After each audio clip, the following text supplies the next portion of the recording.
Medea, maybe you will make a small intro and then handle it to Joshua. Sure. Thank you. Hello, everyone. Thanks a lot for joining. My name is Medea Turashvili, and I'm a non-resident fellow at the Democratic Security Institute, and will be your hosts today at this online session. And thanks a lot for joining, for your time. And I would like, yes, to hand it to Joshua, who will moderate the session and lead the discussion after the presentations. Well, thank you, Medea, and thanks to DSI for organizing this. This is an event I think comes at a good time. There's a lot of dramatic things happening in the Caucasus these days, much more I think than we've had in quite a while. I think punctuated by the fact that now the Vice President of the United States is coming to visit next month. This is a big event. I don't think we've had such a high-profile visit in quite a long time. It speaks to the rising profile of the Caucasus, even when there are so many other dramatic things going on around the world. Of course, possibly the reason that the Caucasus profile is raised here is because the role that Armenia and Azerbaijan play in the vice president's boss's kind of image of himself as a world peacemaker. But we can get into that in the discussion. And nevertheless, there really is a lot happening here. Since the famous meeting August 8th of last year at the White House between the President of the United States, Prime Minister of Armenia, and President of Azerbaijan, where they signed a number of agreements. Things are really moving, I think, quite quickly after that.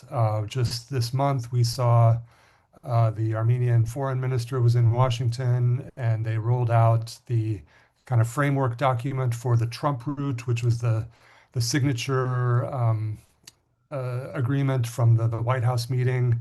This is going to be the route that connects Azerbaijan to its exclave of Nakhchivan through southern Armenia. Now we have some kind of vision of what it's going to look like, and some evidence that really a lot of work has been going on behind the scenes to develop that. Supposedly, construction is going to start even this year.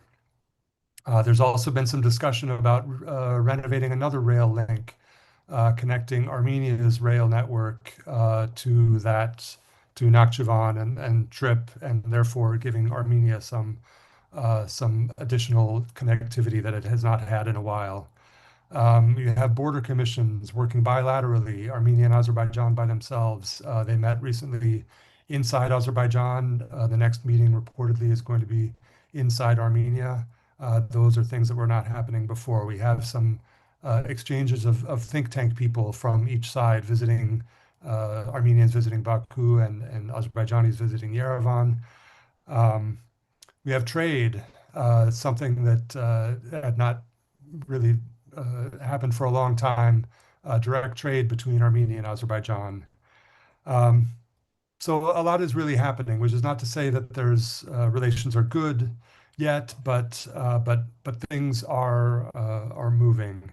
At the same time, I think a lot of this is quite fragile. There is not a peace agreement signed yet, a formal peace agreement. This is all pending on Armenia's changing of its constitution to remove language that sets forth a territorial claim to Karabakh. This is something that Azerbaijan finds unacceptable and will not sign an agreement until Armenia changes its constitution. Whatever you think about the merits of that argument, I think it's clear that represents a potential domestic spoiler role for the peace process. And then there's also, this process remains very top down. Maybe that's necessary at this stage, but there's really very little buy-in, I would say, from the societies on either side, other than people working at the very top levels. Perhaps it's too early to start that, but it's something that will need to happen eventually. And then all of this is taking place in an environment where the geopolitical picture is changing quite dramatically.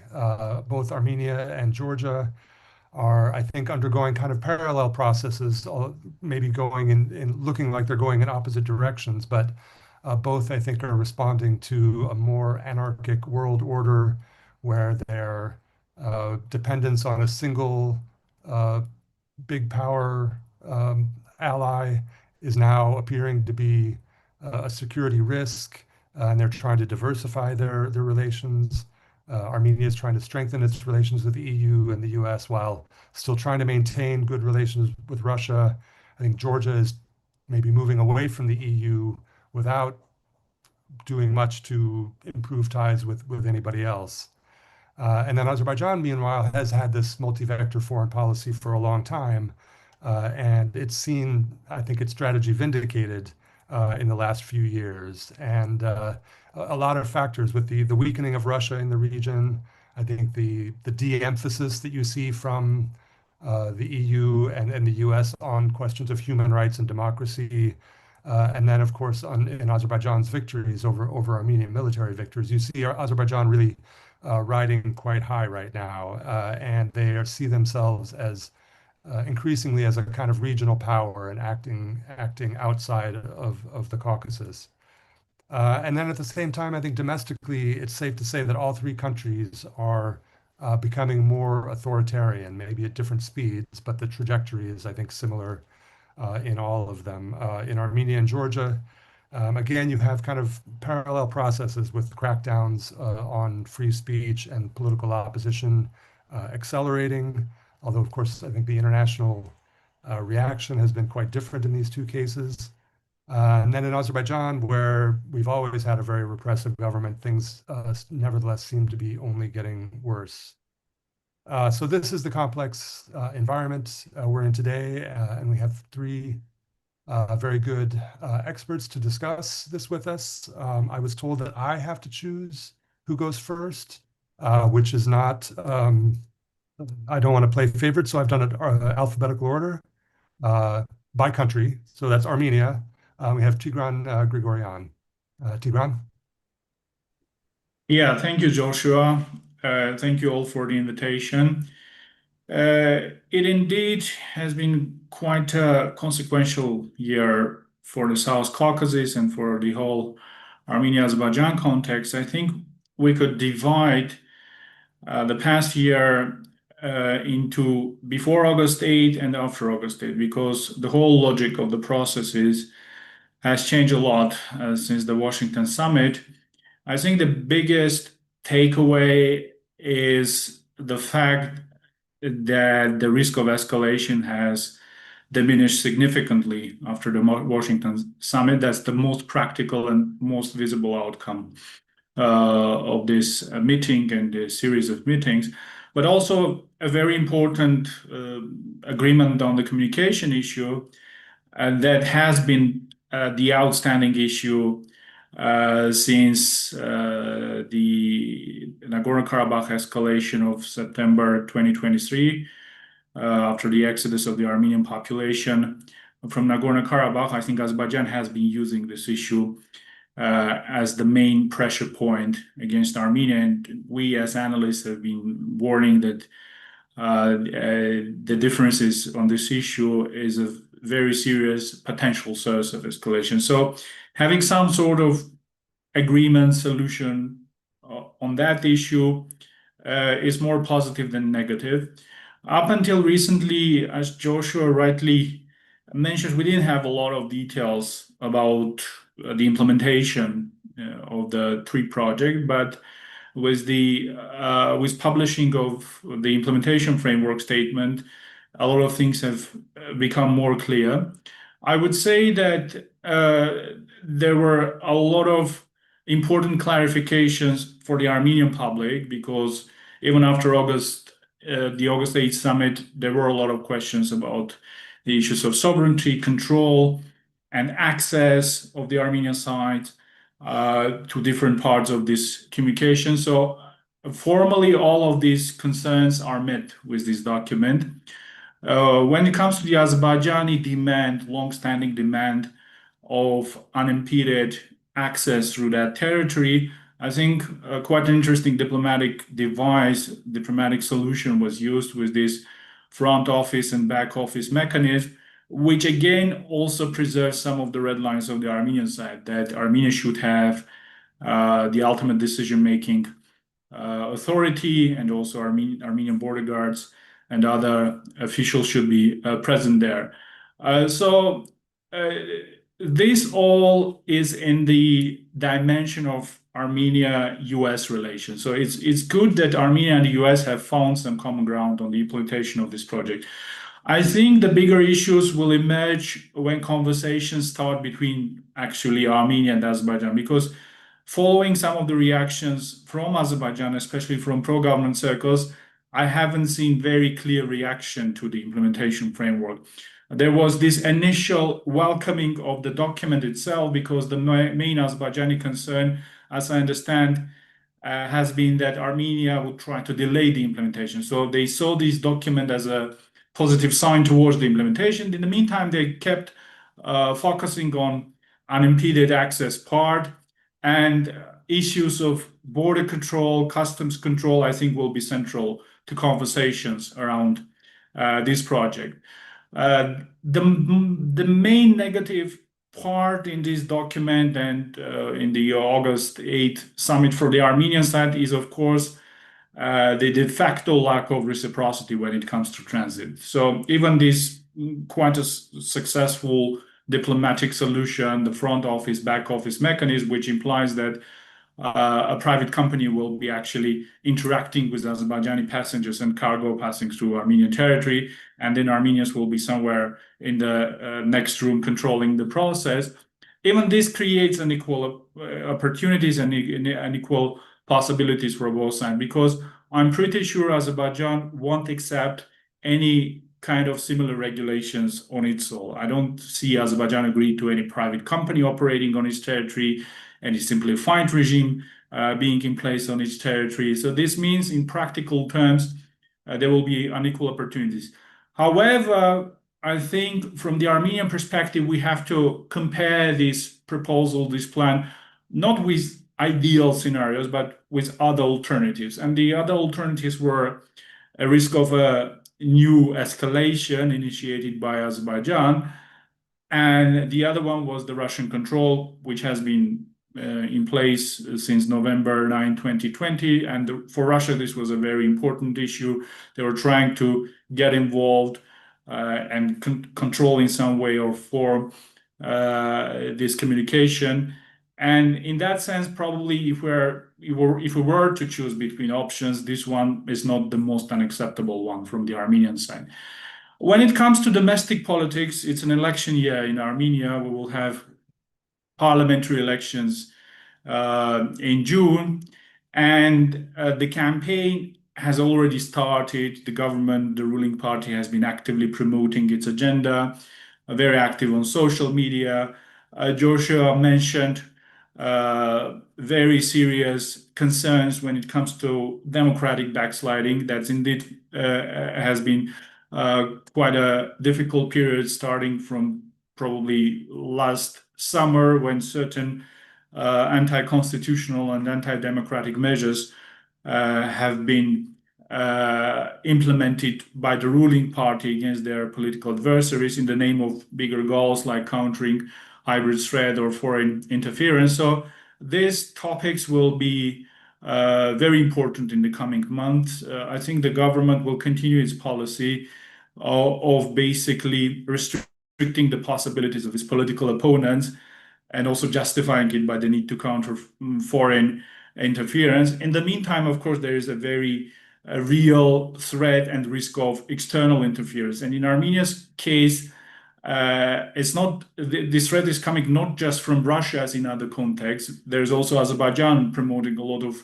narratives and discourses to interfere in the domestic process, but also spread disinformation about Armenia's foreign policy and other issues. So it will be a very difficult, complicated process. And for actors like our organization, civil society actors, it will be a very hard dilemma to try to counter these threats, but in the meantime, not to become mired in these domestic political struggles. And this is a dilemma a lot of organizations answer to very differently. I'll probably stop here and I'm ready to answer any questions you might have.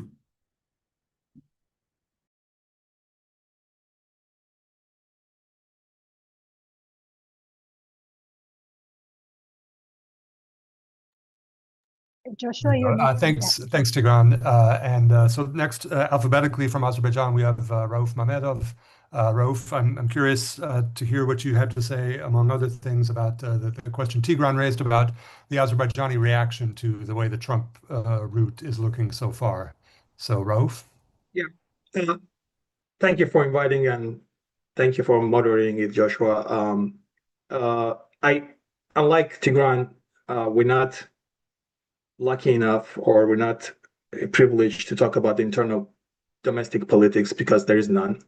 Everything is happening in Azerbaijan just emanates from the will of one person. And I think that's really important to understand where we look at Azerbaijan and how things are perceived in Azerbaijan. But I will start with the domestic situation and domestic challenges, and then I will tie it why it's important for Azerbaijan to be part of these east-west, north-south corridors. Well, Azerbaijan, as Joshua mentioned, is projecting itself as a regional power, but I think they are a little bit overstretching by that projection, because in order to have that regional power, you have to have the economic power backing it up, and things don't look well in that front in Azerbaijan. For the last 35 years, it's been oil exporting country. It's been petrostate. The revenues, almost 70-80% of the revenues are depending on the oil and gas. That hasn't changed. The economy hasn't been diversified. The oil prices have declined. Oil production have declined almost now 60-70% of what it used to be. And the social and economic expenses have increased. And the economy the GDP was 0.8% growth, which is very low compared to the neighboring Georgia and Armenia.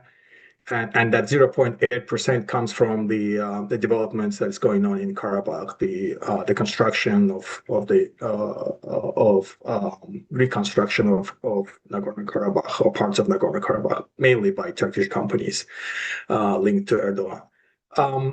So things don't look good in that front, and the way that they are trying to compensate it is through heavy taxation, which Azerbaijanis are not used to. I mean, I don't think any Soviet legacy people are used to taxation, and Azerbaijanis are neither. And for the last 30 years, there's been some social contract, latent social contract between the people and the state that we don't get involved in the politics and you don't impose taxes or penalties. But things have changed very fast in that front, and I think what Aliyev was trying to do is the poor imitation of Putin did in Russia, by bringing Mishustin and scrutinizing the tax regime, getting rid of the oligarchs, bringing technocrats, and bring some stability into the economy. It will be very interesting to see how this experiment will turn out, because it seems like the only way to offset the losses that were coming from oil and gas is taxation and heavy penalties. There are some penalties that are being applied that are ridiculous. When I was in Baku in summer, they applied almost $30 fine for sticking your hand out of the car window, or similar. I'm just putting in the context how things are worse, or just throwing the cigarette butt is 300 manat, which is around $200, which, just to put it in the context, the war veterans get 80 manat a month. So heavy taxation, heavy penalties and fines, and it will be interesting how people will react to it, because Azerbaijanis always vote with or act with their pockets, never from the political considerations. And that has obliged also the state to look into, since the economy is not diversified, GDP is not increasing, look into these corridors and capital and leverage these corridors both from east to west and north to south, to make profit from the tariffs. And these corridors are also equally important from geostrategic perspective as well. That brings us to this Azerbaijan, Armenia, and overall this corridor issue, a more strategic east-west corridor issue. For Azerbaijan, for Armenia, the corridor is or reviving of the trade relations or economic relations with Azerbaijan serves number of purposes. One, as Tigran mentioned, is de-escalation because there's a huge military disparity between these two countries. Second is it's a great bargaining chip that they will use against Russia and Iran in terms of the fuel imports, or in the future whether it will be oil and gas or electricity imports. For Azerbaijan, it's the main goal is to project or to demonstrate to the world that things are going back into normal. There's a stability in the region, and then the foreign companies and the governments can trust this corridor. So there's a different perception of this corridor and the way that it works for Azerbaijan. Having said that, I think Joshua will ask this question, but this corridor is not exclusive to only Western countries. Russia and Iran, geography is a destiny. Russia and Iran are there. There's a need for co-opting Russia in this process, and that we have seen that in the oil and gas projects as well. So I don't think they will mind Russian companies to be part of this, the logistics in terms of shipping their products from east to west or from north to south. One of the ways that that goes under the radar and then that hasn't been noticed by a lot of people is how Azerbaijan is also betting on what I call the new middle players, sub-poles. And one of the things that they're doing is they're creating very strong ties with the Gulf countries, especially with UAE. And again, this is not also from UAE's perspective. It's not a exclusive process as well. UAE is equally interested in Georgia and in Armenia as well. But for Azerbaijan, we've seen, especially after before the COP29, we've noticed increased economic political relationship with the UAE, and it serves double number of purposes. Firstly, UAE and the Saudi companies are the only companies that are heavily investing in Azerbaijan, especially in the renewable sector. And then secondly, it's part of Azerbaijan's long-standing multi-vectoral foreign policy, where they're not dependent on Russia or Moscow or Beijing or Washington, but it's diversifying their bets. Another thing that Azerbaijan is trying to do to achieve this corridor is to export more gas to Europe, and from this perspective, it's really important for Azerbaijan to replace the local gas production, local power generation from gas to renewables, and that's where the Gulf companies are playing into, because they're the one who are investing in the renewable production in the country. Overall, I think it's when it comes to the Armenia-Azerbaijan relationship, there's still ongoing distrust from Azerbaijan perspective towards Armenia, and that's why there's this peace is very fragile. When it comes to the direct trade links and the railway links, Yersakh Sederak ring, what I understood from checking the Azerbaijani media and the pro-government media is that there is that sentiment that is being projected towards the domestic population, is that this is what Armenia wants. This is what Armenia is asking for. We're not really interested in this. And the second point is that it's contingent to the opening of Zengezur corridor. So there is idea that yes, we don't mind this Yersakh Sederak railway open, but it has to be done within the opening of overall Zangezur corridor. But overall, the relationship are improving. There's a first fuel supply that took place, the gasoline supply from Azerbaijan to Armenia. I think there were some figures that have been announced in Azerbaijani media. I think around $500,000 worth of the fuel have been exported. Of course, that brought up the Georgian issue, how Georgia is discontent from being excluded from this process. Saakashvili have made it clear from the prison, and recently the Georgian officials have also expressed their discontent. I think media will allude to it, but it's an indicative of overall the concern that now that Armenia-Azerbaijan relations are improving, Georgians are getting frustrated about this. So, and it's also indicative that how this process is not taking place trilaterally. It's happening between Azerbaijan and Armenia, maybe separately by Armenia and Georgia, and Azerbaijan and Georgia, but it's not taking place trilaterally. I know in our preparation meeting, Tigran has mentioned that there's a regular foreign affairs ministers meetings, but I don't see any reflection on it from the economic perspective. But I will stop here, but I think those are my overall bullet points, what I wanted to say. But bottom line is that for Azerbaijan, economically, it's a very challenging period. And geopolitically, this region has always been very in turmoil, and it will be interesting to see how Azerbaijan will navigate through this, and what impact will it have on the peace relationship between Azerbaijan and Armenia.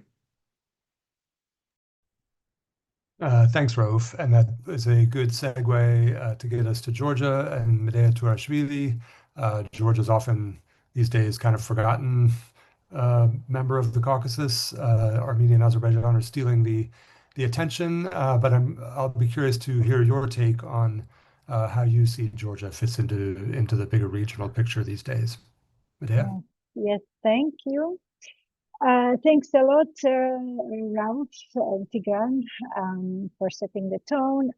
Yes, I will focus on Georgia. I will try to, at the beginning, outline the Georgian perspective on global shifts, because it has very clear implications on its national security and foreign policy, and then also try to analyze the domestic political environment and how the current political crisis actually shapes Georgia's response to regional and international developments, and actually maybe response to why Georgia is often missing from the South Caucasus picture is this internal political turmoil, which government is not able to digest so far, but I will dwell into this a bit later.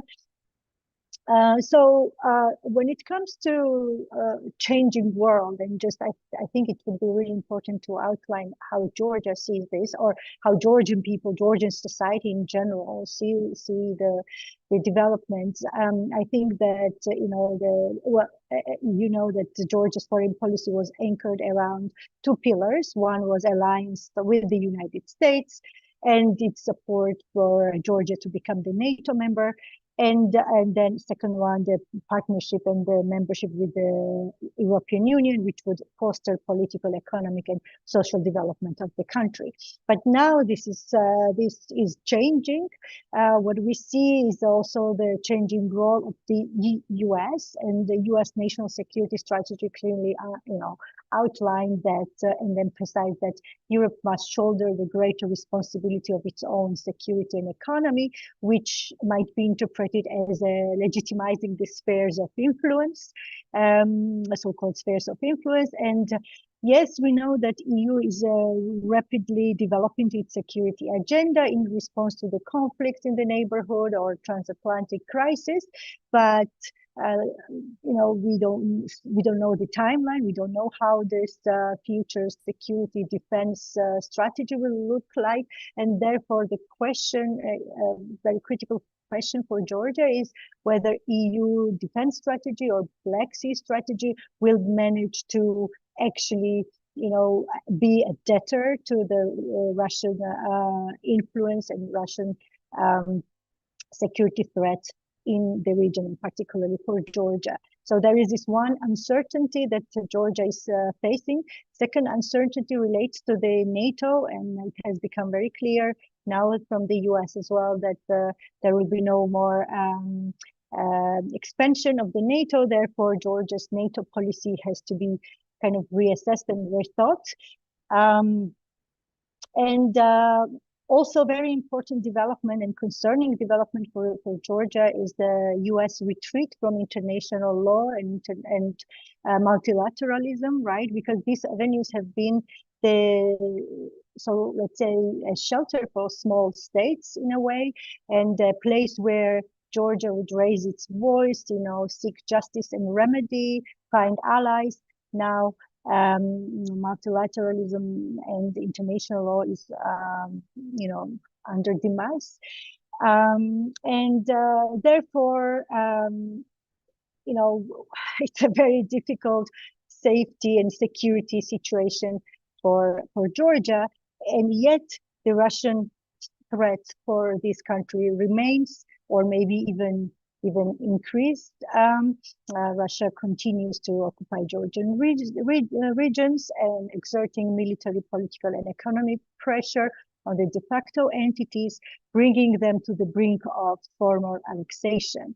Although we say, or I often hear experts saying that Russian influence in South Caucasus might be decreasing, but bordering Russia doesn't mean that the security threat coming from Russia is also decreasing, right? So this threat is still there.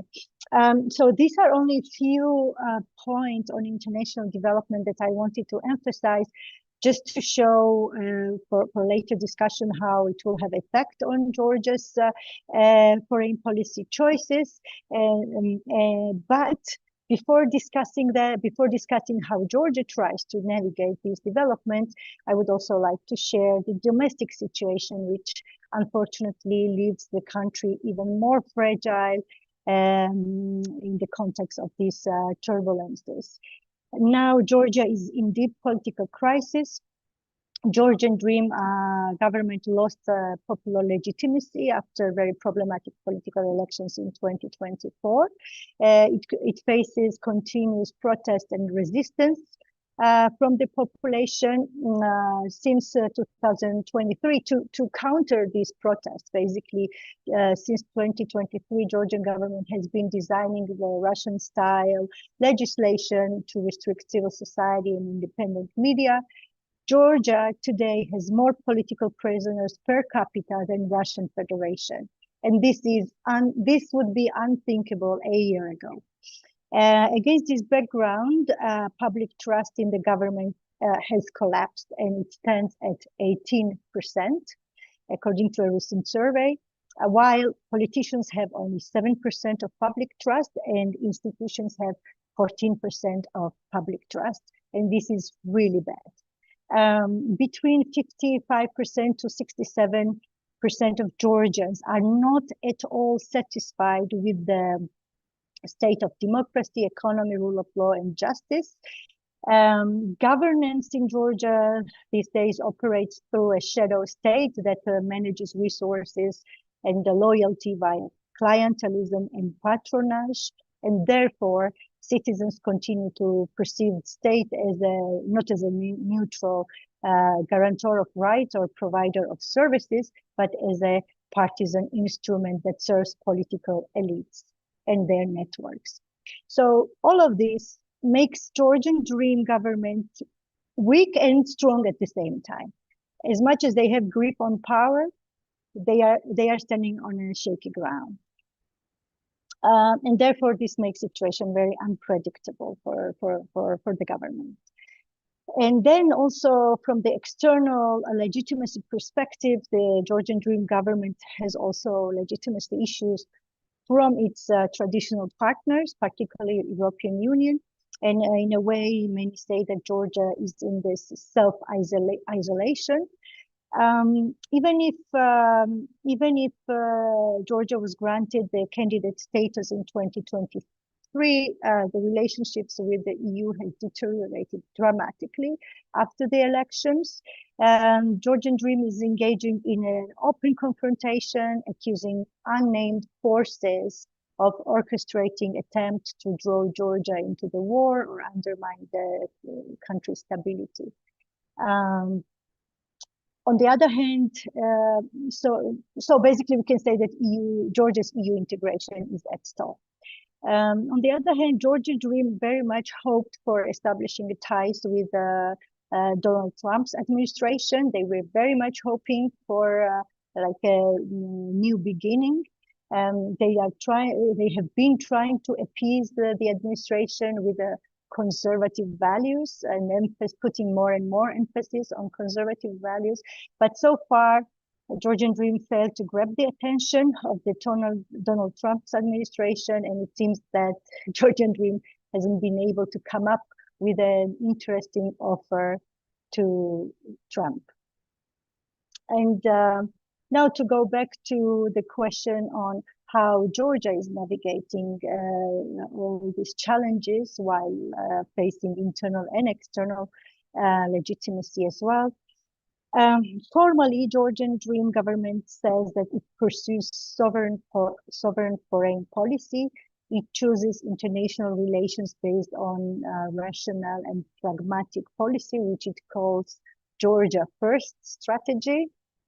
But in reality, if we go, if we look beyond the rhetoric and look at the actions, we see that Georgia is isolated from its traditional partners, as I said, US and the EU.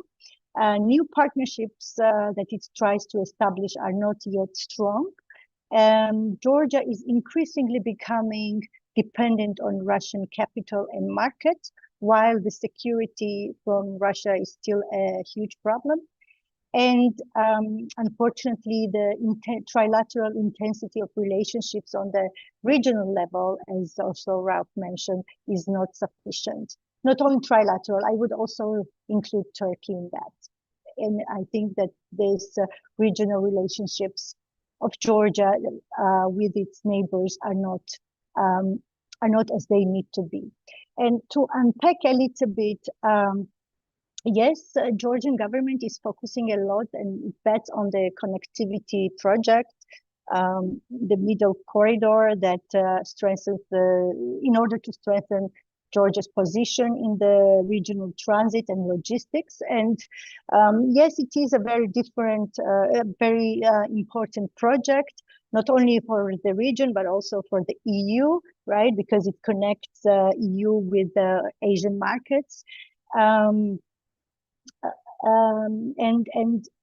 I definitely see this middle corridor is not only the economic project, but it's a tool for the regional integration.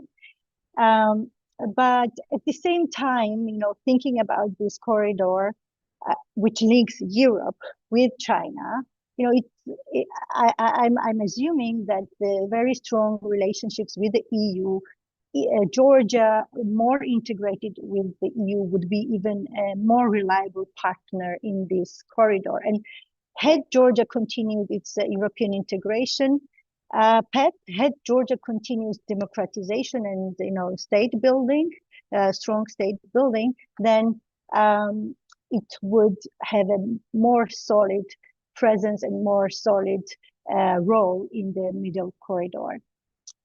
Today, it seems that, Georgia, not seems, but, it's clear that Georgia is not a reliable partner for the EU in this project. So Georgian authorities have been trying to establish relationships with new actors, such as, Saudi Arabia and United Arab Emirates, like enhance the relationships with Central Asian states as well, India.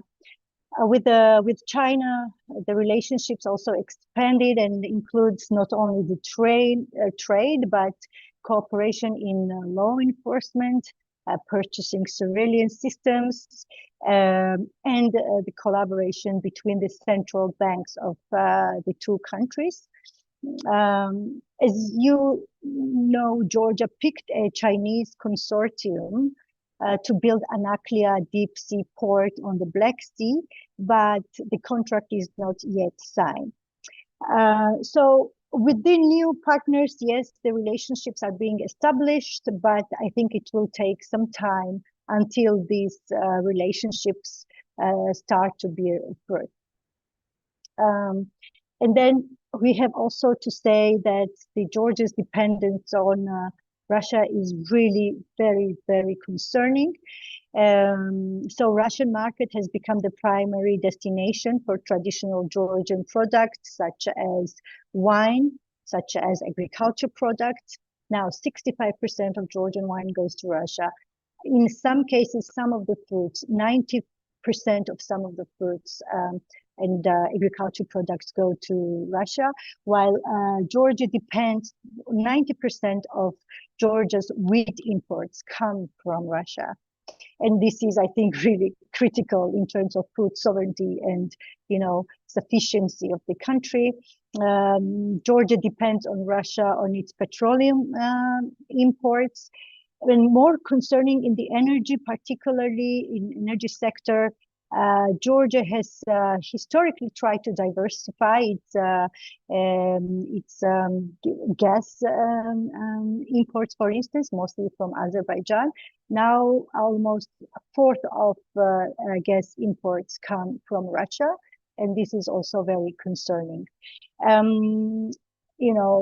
Russian visitors are the top on the list of visitors, and it has been increasing. And I would say Georgian tourism, which is a big part of Georgian economy, is also becoming dependent on Russian tourists.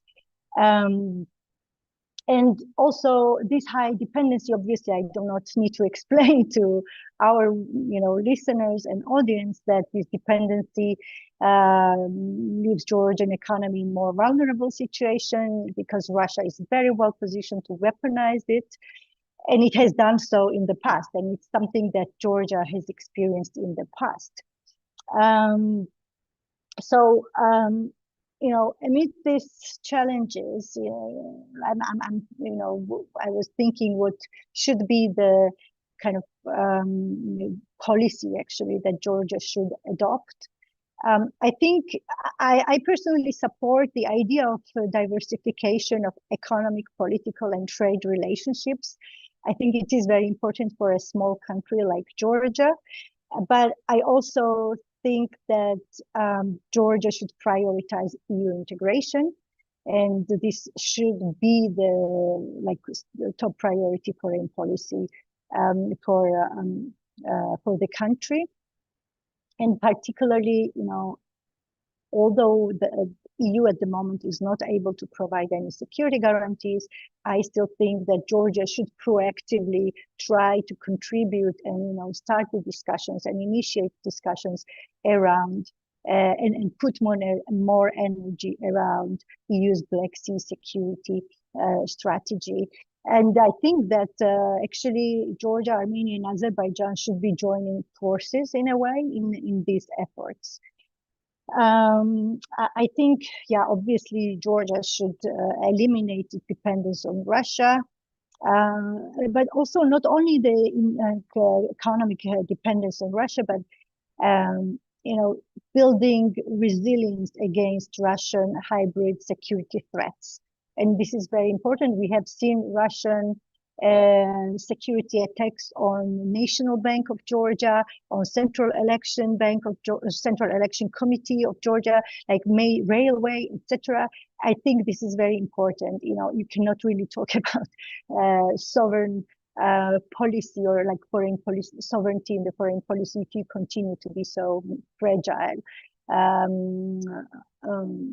against Russian threats. And I think that Tbilisi should be like a diplomatic, I don't know whether you want to call it a diplomatic anchor or a peace hub or, for the South Caucasus.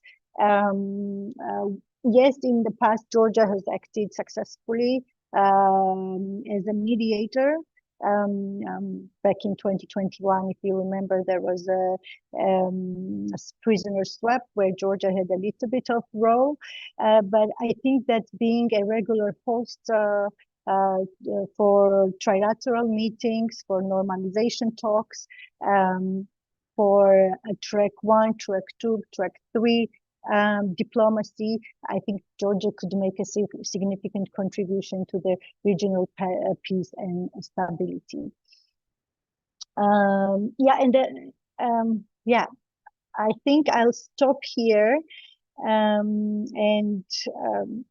be open to your questions. Thank you. Thank you, Medea. So we can open up the floor to questions from people. I can get us started, and I don't know how this is going to work exactly, if people can line up and pose their questions. I'm not sure how it's going to work, or if I'm the one managing it, but I'll start us off with a question anyway, and let other people formulate their questions. I'm going to be a little bit parochial myself and ask about the United States role, because this is something that I think, from what happened last August, was a bit of a surprise. And I think that there was some skepticism afterwards that, given that Trump couldn't even remember the names of the countries that he was dealing with, that maybe this was going to be a one-time event. But I think a lot of opinions about that have changed, given what we have seen as some follow through. So I'm curious, from your perspective, and at the same time, while there's a lot of follow through on Armenia and Azerbaijan, as Medea mentioned, there's been a lot of efforts from the Georgian government to get the U.S. administration involved, and it's failed so far. And so I'm curious how you all see the U.S. role in the Caucasus, and what their interests are, and how it looks from your perspective. Anybody can jump in. Yeah, probably I'll start. Yeah, I think there are certain factors we need to understand. First of all, despite all this fuss about Trump's personal involvement in this project, there has been a continuous US involvement on this topic. I recently had a chance to talk to Michael Carpenter within the framework of our RCDS podcast, and he, as you know, he was a top aide to President Biden. He was basically explaining that most of the things that has been agreed, the legwork was done by the previous administration. Doesn't mean that the role of the Trump administration wasn't decisive. I think his personal involvement and his involvement on the level of special envoys was crucial in bringing sides together and finalizing, pushing this deal towards the edge. But overall, there has been a continuous US interest in this specific topic, and continuous US interest in opening up the region and also limiting Russian influence in the region. The second factor we should take into account, I think one of our colleagues mentioned the new US national security strategy. And if you read the strategy, there is a paragraph that explains this whole tree project. So basically, in the new strategy, neither Europe nor the Middle East are considered as areas of core US national interest. But in the meantime, it is said that if there are issues, if there are areas where we can achieve significant diplomatic outcomes or economic benefits for the United States with limited involvement and with the expenditure of limited resources through presidential diplomacy, then we will go for it. So TRIP is a perfect example of that.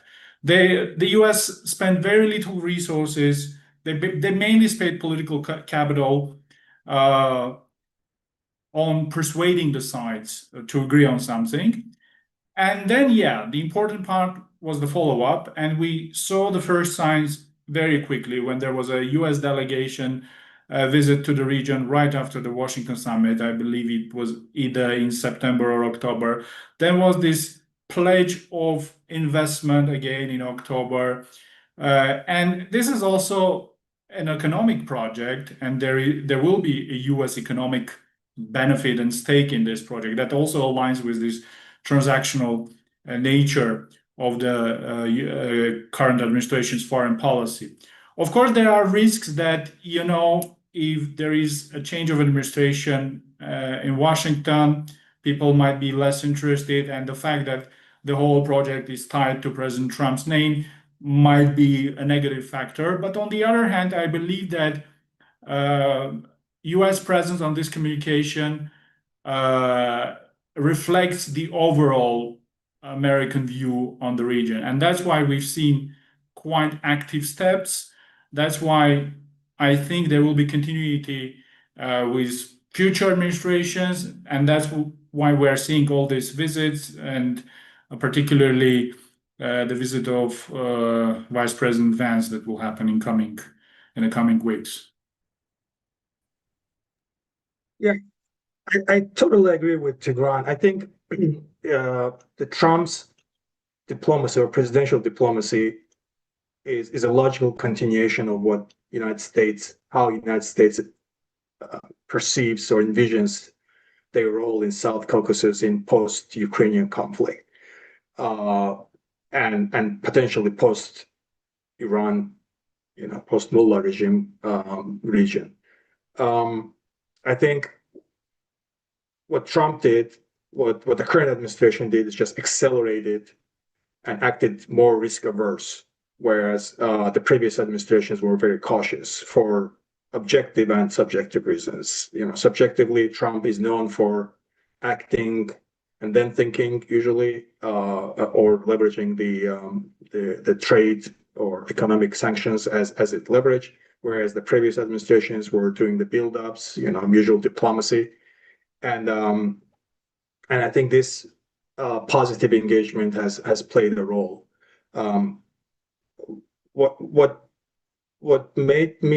What's interesting actually when you juxtapose, when you compare it with the EU's position, EU's approach to South Caucasus, you can see the differences in the approach. In the United States, foreign policy towards South Caucasus is very pragmatic from the geopolitical.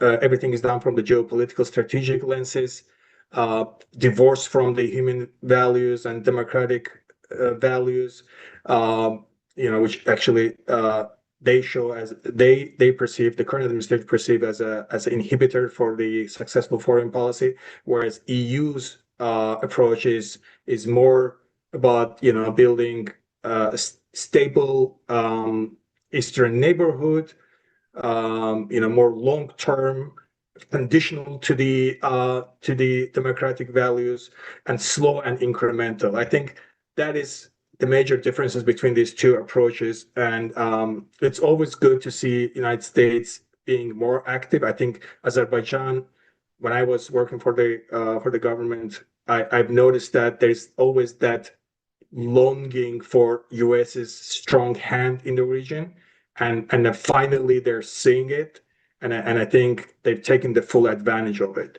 Again, it doesn't necessarily mean that it's about excluding Russia from the region, or Russia will not be a player. I think that's utopia. Russia is there. United States is 6,000 kilometers away. There's only 200 kilometers from Dagestani border to Baku, and what we've seen in Ukraine could happen in Azerbaijan as well. So there's always that fear of Russian presence, and I think that fear will always linger there, and I think Azerbaijan will always be proactive in its relationship with Russia. But seeing this opportunity, seeing this very active engagement of Trump in every part of the world, I think, and I'm assuming they use some mediators as well. I think I'm speculating here, but I see a strong hand of Israel in mediating between relationship between Azerbaijan and Trump as well. Aliyev and Trump, actually not Azerbaijan and United States, but Aliyev and Trump. I think they have seized the opportunity, and they have convinced that this is a very important region. It's a bottleneck for that east-west corridor, the middle corridor, and that encouraged Trump administration to act more actively and be more present in the region.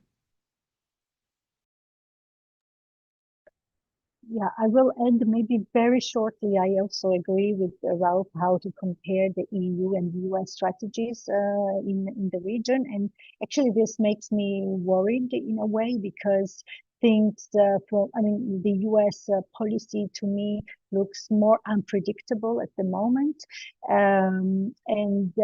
These thinking from the security perspective, thinking from the economic perspective as well, then the question is like to what extent we can really rely on longer term engagement of the US administration. Will this interest that we have at the moment, will this last for a longer time, right? Because to me, it looks like Trump's administration is like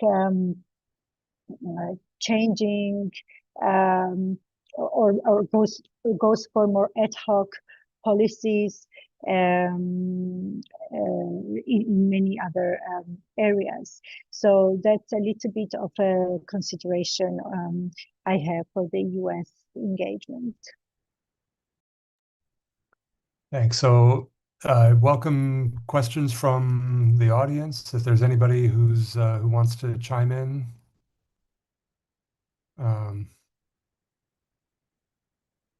If not, I'm curious. This is more Armenia-Azerbaijan question, but and not actually.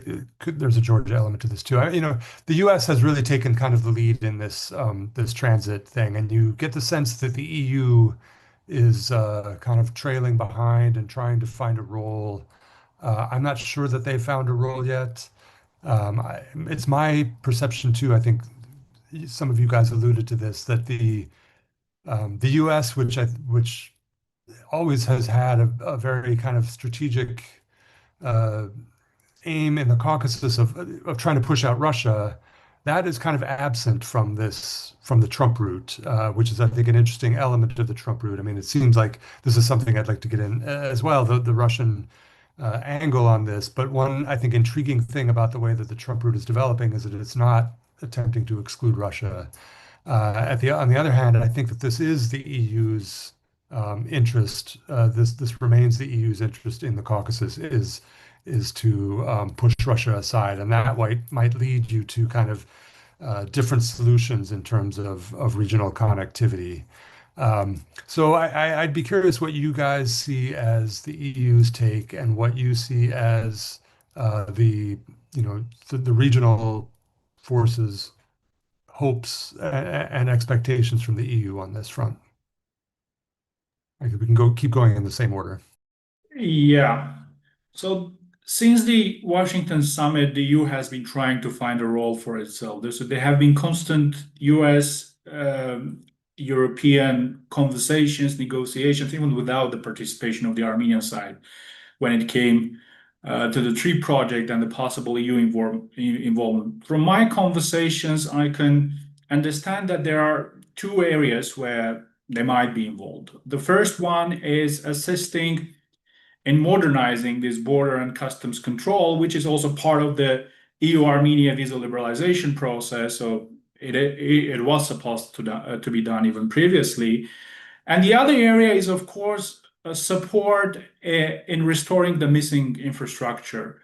As you probably remember, the EU Special Representative to the South Caucasus, Magdalena Gronov, visited Nakhchivan in September, and there she was discussing the possibilities of EU funding or helping to restore the missing parts of the railway in Nakhchivan. But there was a very important remark that she repeated publicly, that the EU is willing to support Azerbaijan in this process unless it is supposed to be a comprehensive opening of the region, meaning that Armenia could also use that part of the railway to link with Iran and then potentially link from the northern part of the country with the tree project. So these are probably the main areas where the EU can get involved. Regarding your point about Russia, I think Russia, of course, will be using this communication if it's in operation. I don't think Russia will be part of it, and Armenian authorities have been quite clear that they do not see Russia being part of this consortium or even the trip company outsourcing certain functions to Russia. But Russia being the monopolist when it comes to infrastructure in Armenia, namely the railway system, is of course will be part of the continuation of TRIP. So whenever we're talking about all these other railways, not the one going through southern Armenia, they are still under Russian control. There was this concession agreement signed in 2008, and recently the Armenian side has actually voiced expectations from Russia that the Russian authorities will start restoring some of the missing parts on Armenian soil. But in the meantime, we all know that because of the war in Ukraine, because of the sanctions, the Russian railways are in big crisis. So they lack resources, they lack revenues and stuff like that. And the Armenian position at this point is that if Russia is not capable of restoring or investing in this missing infrastructure, Armenia itself will do so. But overall, if we're looking at the situation after August, the August 8th summit, Russia has been very quick to basically instrumentalize this new momentum through transit towards Armenia, through the territory of Azerbaijan and other similar actions. In the future, I think for them, the land link with Turkey will be very important, and that's been one of their strategic goals since the war of 2020, and that's why they were putting so much importance on opening this communication. But I highly doubt they will have any part in controlling TRIP or being part of the TRIP or, I don't know, implementing some of the functions that would be outsourced to third parties.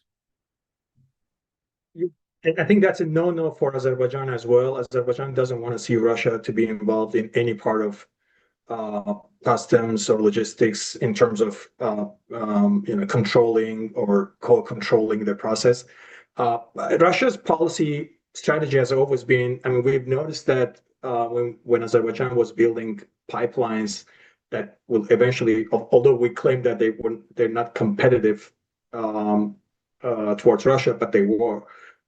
Russia's strategy has always been either first to try to prevent it.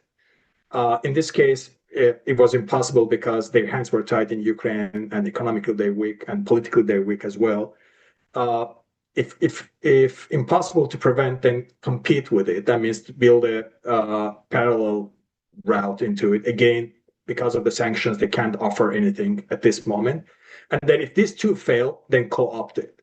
I think that's where they're heading at the moment. To be to leverage the route, to send its goods from using Azerbaijani territory towards Armenia or vice versa, or using Azerbaijani territory or Armenian territory to go to Turkey. So I think that's the last option that they are sticking into. But again, I want to reiterate: Azerbaijan doesn't want to see Russia to be involved in any part of any controlling function in this process. When it comes to the EU, I think the EU's main obstacle is Azerbaijan. Is the Azerbaijan's current political situation. I think the fact that they're still continuing prioritizing democracy and human rights. I think that's a key challenge for them. Also, EU's push to incorporate Armenia into a number of projects that is happening in the region. Tigran mentioned one of them. Another one is the recently forgotten Black Sea subsea power cable that would connect Romania to Georgia, and then from the other side for Hungary to Azerbaijan. There was a if you look at the remarks both from the EU and the American sides, there's a push to integrate Armenia into this process as well, into this project as well. But I think Azerbaijan was on the fence with it. So that caused a little bit friction, and that impedes EU's more active involvement in the process as well. So I checked before this panel, see where things stand. Yes, they're still saying that it will be operational in 6 years.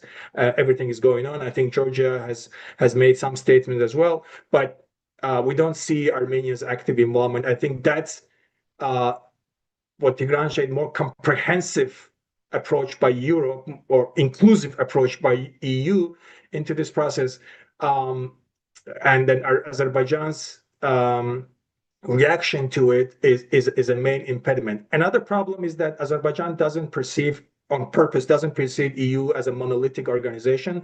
They choose to interact with and build political ties with important European countries like Germany and Italy to counterbalance Brussels and in some cases less now, but more actively was against Paris. So I think that is also a problematic issue that ties EU's hands to be more active in the region.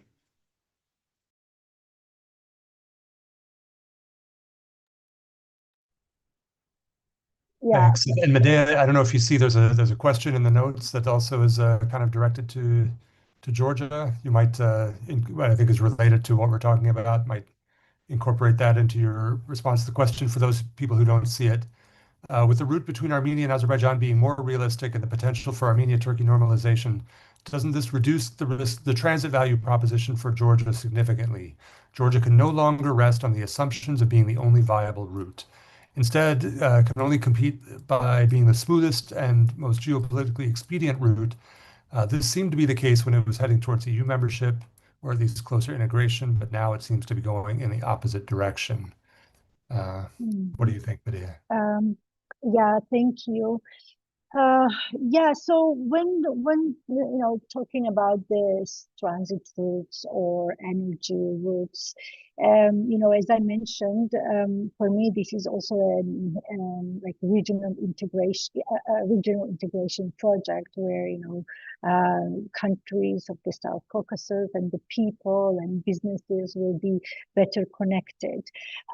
So in that regard, I do not really see, or maybe it's a wishful thinking in a way, but I would rather see more cooperation between the countries rather than competition for the transit routes.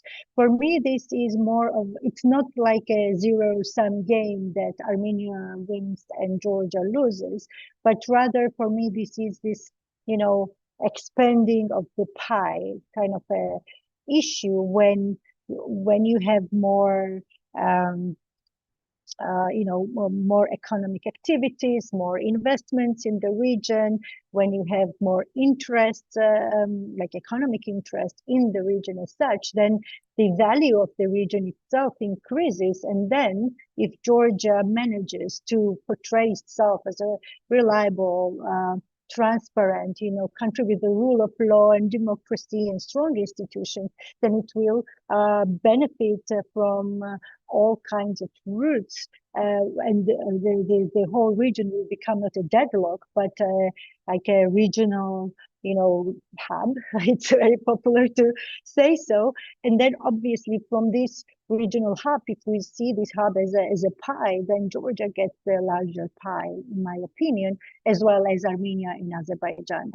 That's how I see this. And in that regard, obviously, it is very important, I think, Georgia to be on track or return to the track of European integration, because I think in that situation, the country will undergo transformation, social, economic, and democratic transformation, institutional transformation, but also, it will be a part of a bigger and stronger community, and like really increase its value within the European community as well, by being in the South Caucasus, being in this strategic location, but then also at the same time being a member of the European community. So I think it's in a way mutually it would be mutually beneficial both from the EU and for Georgia and the South Caucasus to have Georgia as a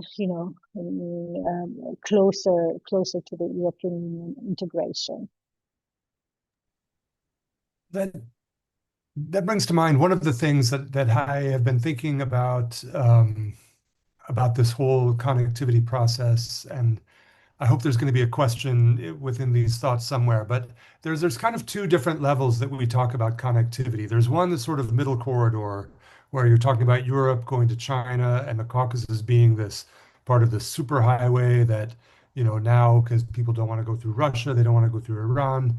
The Caucasus is gaining this kind of geopolitical importance as a transit route.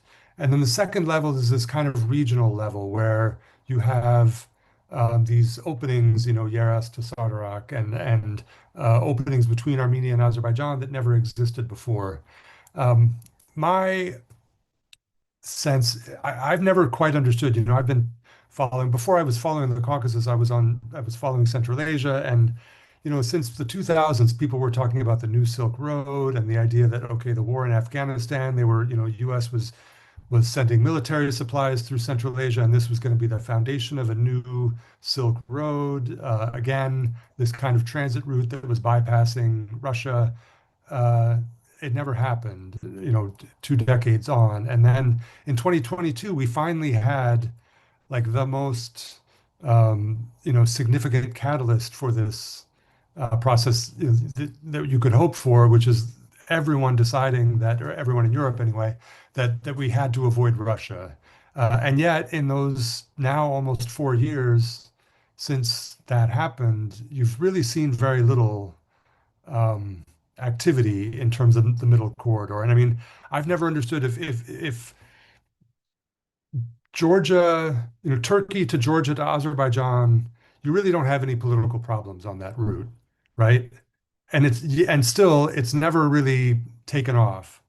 And now, with the result of the Armenia-Azerbaijan process, there's now this kind of middle corridor rhetoric has accelerated, and I've never quite understood what is the logic if you're adding in this extremely politically sensitive, difficult link where you're connecting Armenia and Azerbaijan. How is that going to make this more viable rather than more risky?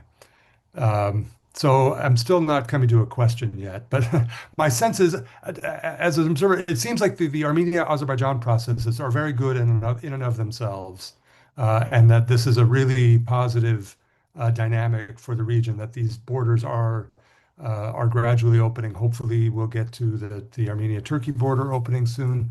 We'll get more direct, this was something that was discussed at Davos, more direct transit between trade between Armenia and Azerbaijan. So, I mean, I guess, can you detect a question? I'm curious about your thoughts on this, the middle corridor viability, how the Trump route fits into the middle corridor, if it does or if it doesn't. What do you think?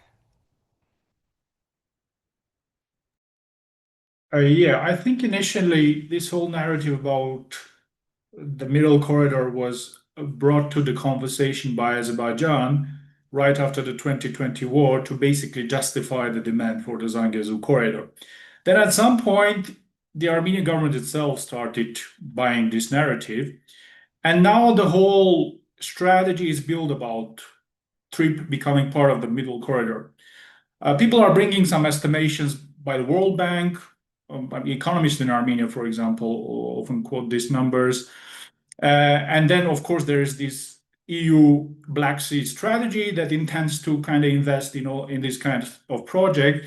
But I would agree that this is still a long-term perspective. Like in the immediate future, I highly doubt we will see any economic benefit from the opening of these communications, especially for Armenia, given that Armenia will control just 26% of this communication. And the fact that this lease agreement or concession agreement is envisaged to be for 49 years, this also means that the American side itself understand that it will take time to actually capitalize on this infrastructure project. That's why in my opening remarks, I emphasized the escalation aspect of this project as the most important one.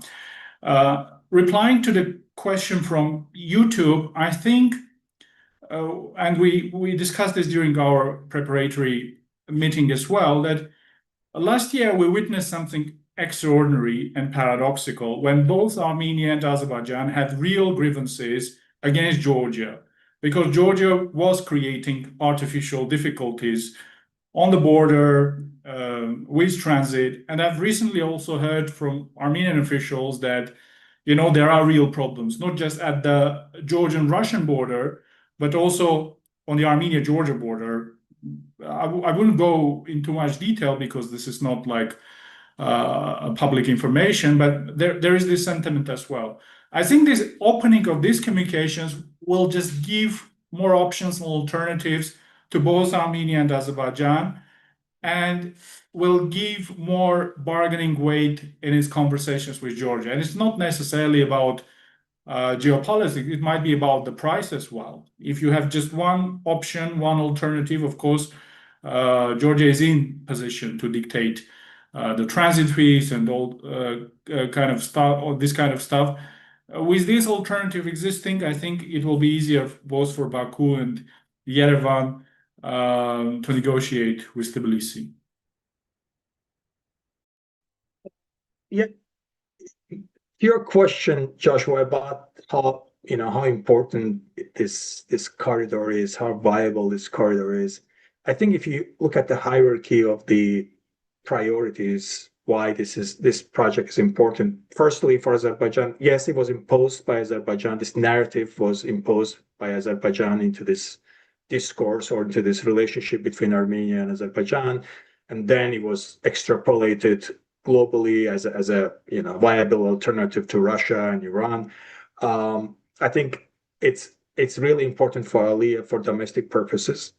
To continue that narrative of victorious leader that is not only successful in military campaigns. There's this legend that has been circulating that Azerbaijan, for the first time in 200 years, has expanded its territory than which was the opposite before. So that perfectly fits into that narrative of now he's being more successful, is actually expanding the trade relationship and building this corridor. It may be named Trip Corridor externally, internationally, domestically, it's still his Zangezur corridor. So it's in the hierarchy of the priorities, that's number one. Second is, it also fits perfectly into his narrative of Azerbaijan and the whole region is an island of stability, where Middle East and Iran is just always in the turmoil, where we are always stable, and he's selling that idea globally as well. And then third, it's the economic benefits, and I think that's the fact that Georgia, Turkey, Azerbaijan link never scaled up, never became a scalable project, and most probably this Armenia link will also be will not be as successful as it's being projected. The reason is that the companies, the commercial companies, are driven by their financial bottom line. They're driven by the numbers. They're driven by their decisions in their board on the security of the infrastructure, and that they don't see these figures at the moment. Right now, maritime transportation still makes more sense. It's more secure, more financially viable, feasible, and more competitive than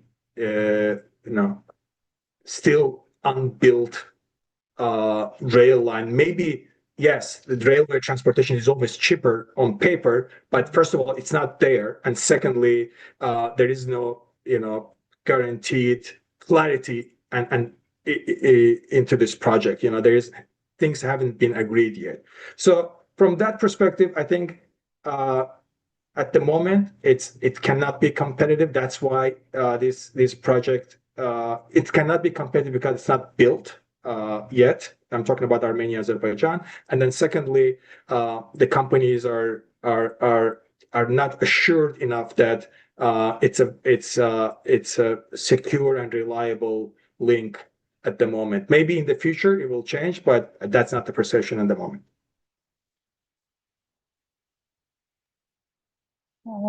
Yeah, thank you. Well, from the Georgian perspective, obviously, Georgia has benefited from these roads economically for a long time. And going back to your question, why this is so important in the foreign policy of the countries. I think that it's not only economic, but it's also economic interest, but it also like finding a strategic value and the role for the region and for the countries as well, particularly in this very turbulent international environment, right? So like this idea that if you as a country and as a region, South Caucasus, have a high strategic value, then even hostile forces around will be refraining from kind of direct interference or security threats. Of course, there are no guarantees, but at least increasing the strategic value of the region. And I think if we look from the domestic perspective from Georgia, these corridors and an issue of connectivity from the Georgian dreams perspective, frankly speaking, this is the only only foreign policy instrument that is remaining in the foreign policy toolbox at the moment, because with its anti-democratic and anti-European policies, I mean, there is not much at the moment that Georgian government is able to do regionally or internationally. And therefore, they have to come up with some kind of policy argument. And of course, it's also interesting when they talk about the EU, the Georgian government is totally hostile, but when they talk about the middle corridor from the EU or connectivity with the EU, then they become all nice and accommodating in a way. So yeah, this has to do with the also internal dynamics in the country as well. And then final point on the connectivity, I think I also mentioned that this regional integration, to me, it's not only or what we missed from the regional integration to discuss. It's people to people integration or people to people contact and relationship building between the communities or the people, Georgians, Armenians, and Azerbaijanis. So for me, this is a very important aspect of this corridor, and not only the corridor, obviously the peace agreement and all the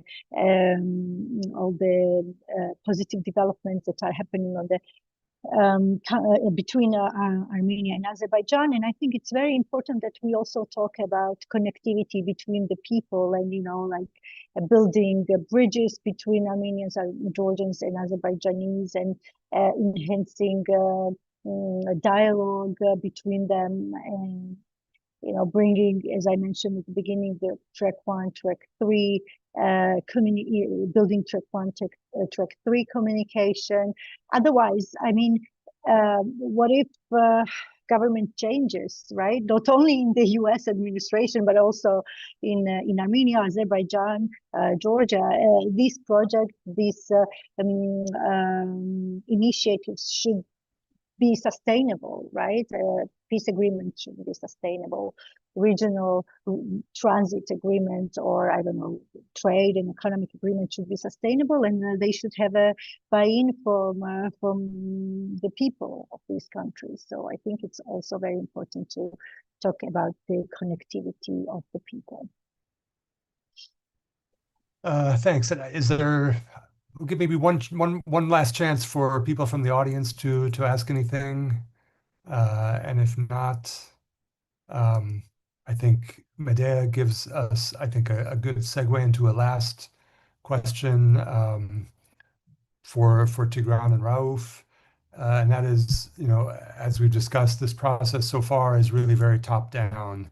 And when I talk to officials, I've even heard the opinion that it should remain top down. That bringing the grassroots is dangerous. Obviously, and I can see an argument for that in the short term, but obviously, in the long term, this has to be a broader societal process.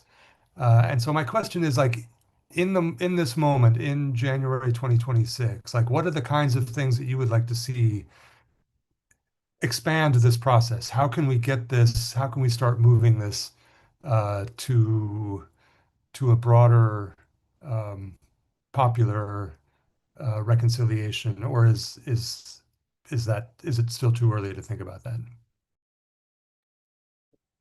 I think we also had this question discussed during our preparatory meeting, and we agreed that the problem is the difference between the political systems in two countries.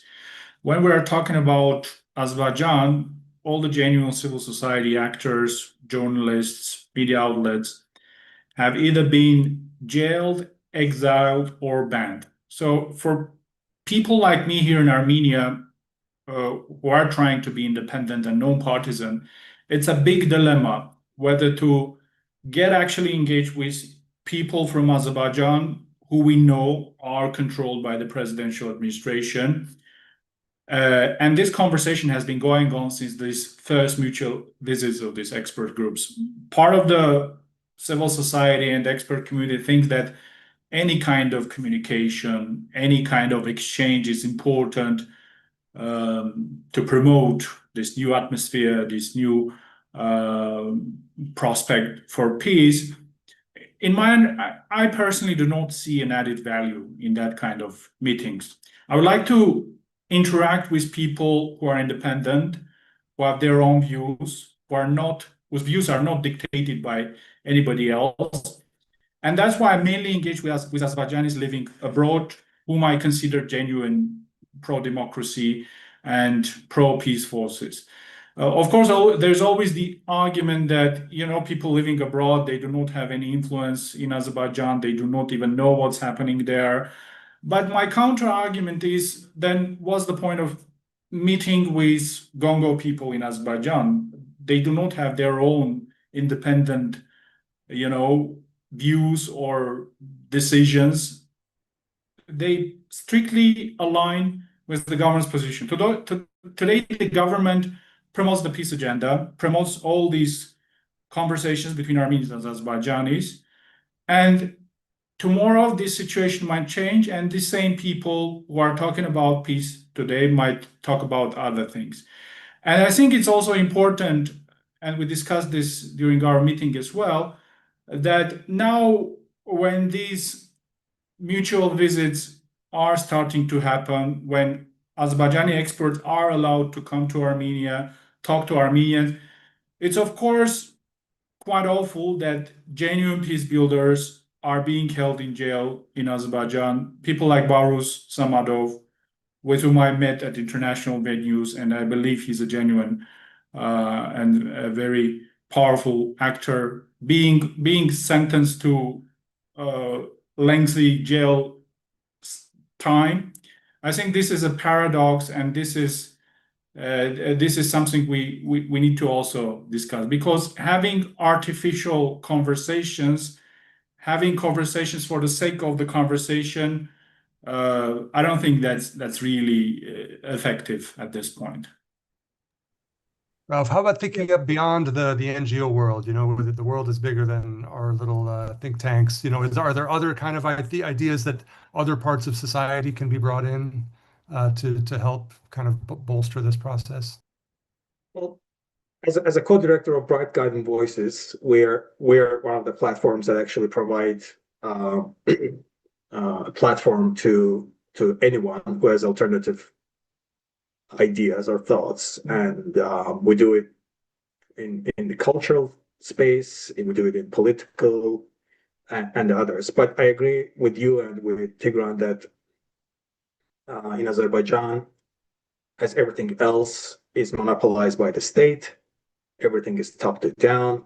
Anyone who like state is not part of the process, and so is the peace process, and that hence Behruz is in jail at the moment.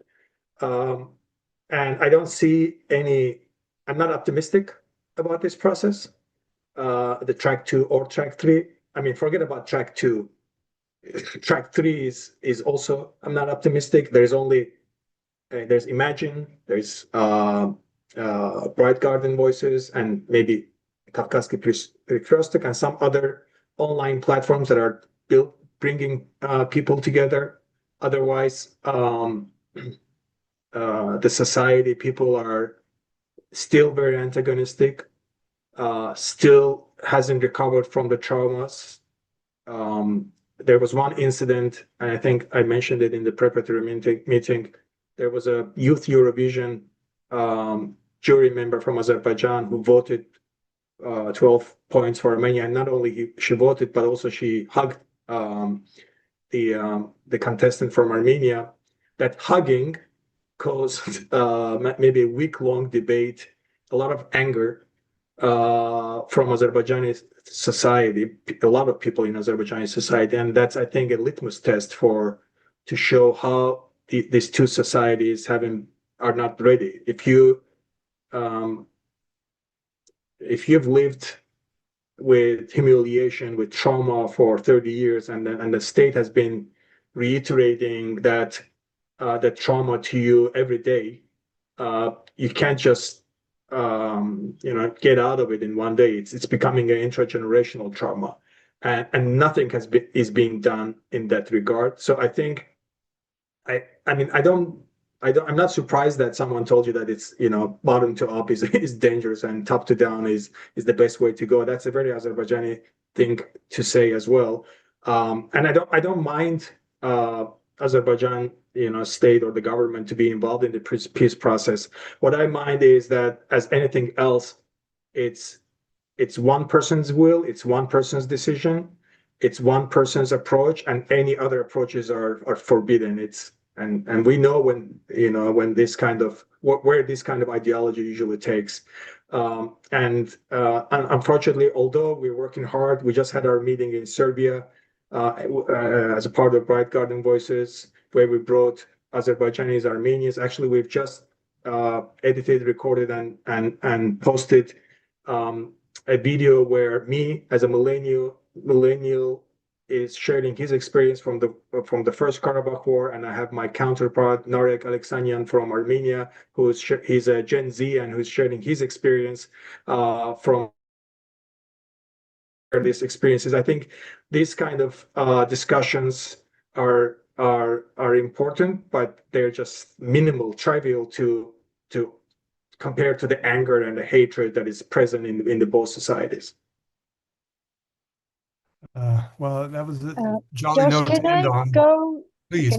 Yeah, Please. just well, this is now my comment that will be a little bit opposing both Tigran and Rauf in a way. The first time since the session started. Well, I think that when it comes to this kind of dialogues between the people, whether this is civil society, whether this is culture, whether this is, I don't know, business, etc., I think that we need to start from somewhere. Yes, there will be very painful moments. There will be very ugly moments as well. But I think that we have to start somewhere. I mean, otherwise, this anger, trauma will continue and continue. And maybe actually we have to find places for the healing as well, because there is no better place for healing other than having both sides sitting together. And this is my personal experience also from my Georgian Abkhazian and Georgian South Ossetian dialogue meetings, and it's very transformational on the personal level as well. And of course, yes, I agree with Ralph that this is sometimes very small compared to the huge wave of the hatred and animosity, but we have to start somewhere. I understand that starting somewhere might also cost freedom to some of the people. But yeah, hopefully there can be some safer ways. But for me, for me, really, yes, the regimes come and regimes will go. They will go at some point, but the people stay there. And I do think that Georgians and Armenians and Azerbaijanis really need to find ways towards each other. Thanks. Well, I think that's a good note to end on. So thanks everyone for the interesting discussion, and for to the audience for joining us. And good night. Thank Thanks, you. guys. Thank you, Joshua. Thank you. Have a Bye. good Thank you, day. Diaz. Thank you, Dina. Thank you, everyone. Thanks a lot.